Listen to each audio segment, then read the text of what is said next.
Here we have the Hozelock auto reel 30 meters, which I will be installing in my garden today.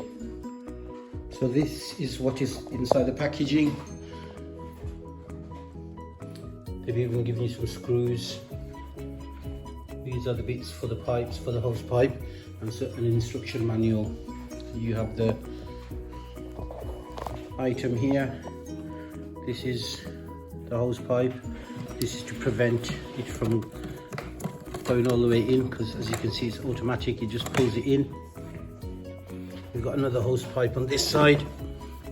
There we are. This connects to the tap outside,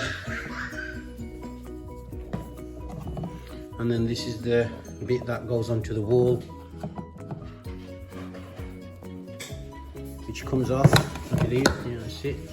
This comes off nice and easy.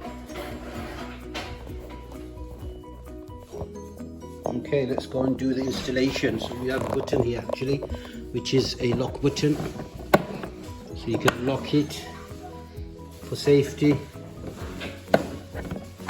Unlock. Okay, so let's see what it's all about.